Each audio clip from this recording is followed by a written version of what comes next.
Good morning, my fellow Malaysians. This is Dr. K.N. Singh on the 20th of January 2022. A very happy new year to you all, and hopefully this year will be much better than the last one has been for all Malaysians. Many diverse issues confront us today, and perhaps I can give you my view on a few important ones that confront us today. With regards to Azam Baki's case, our Prime Minister says that the Security Commission has investigated and found nothing. Now, this is clearly the wrong procedure because according to our Federal Constitution in Article 145, it clearly states that the Attorney General must investigate and not the Securities Commission. And this must be done the proper way. The police have to investigate and then submit a full report to the AG. This report should be made available to the public for transparency, as the people have a right to know how this decision was reached. This is an institutional process of law, and transparency and protocol must be upheld.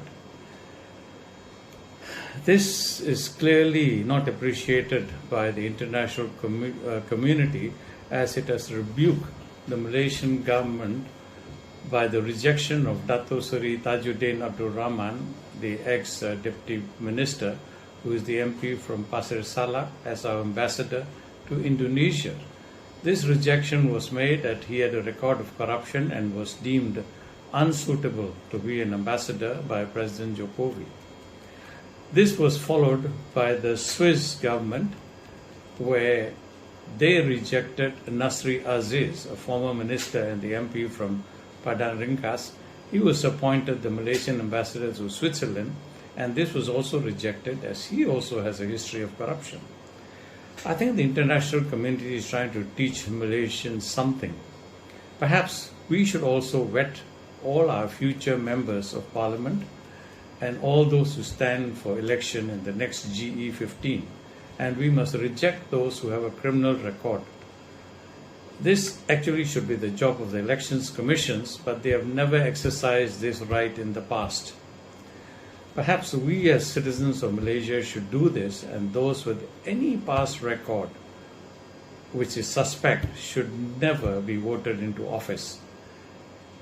It is said that the people get the government they deserve, and this is probably true, because if the people do not come out to vote, as in the last Malacca elections, 33% of the population never came out to vote.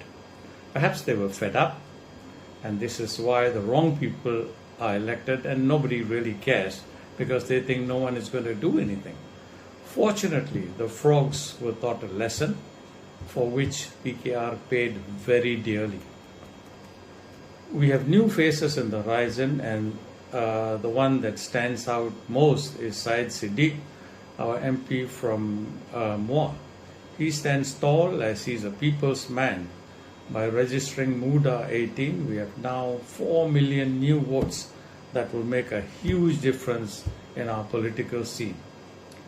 We also have Barisan from Sabah extending their wings, just as Barisan Nasional did in Sabah. Now, this is a multiracial party, and if they pick the right candidates, they will be a force to reckon with, I'm sure.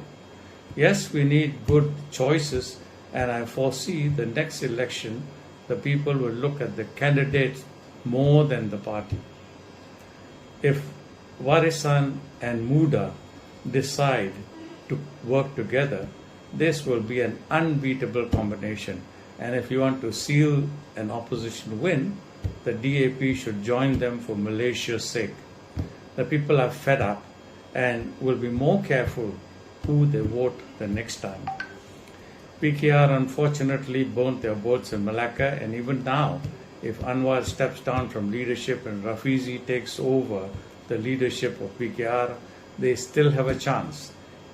And if they do decide to join the Warisan, Muda and DAP axis, we will certainly be able to wipe out the corrupt parties that have ruled the country for the last 6 decades. And even now are doing the same with the backdoor entry. Sadly, this backdoor entry is legal in the Westminster model,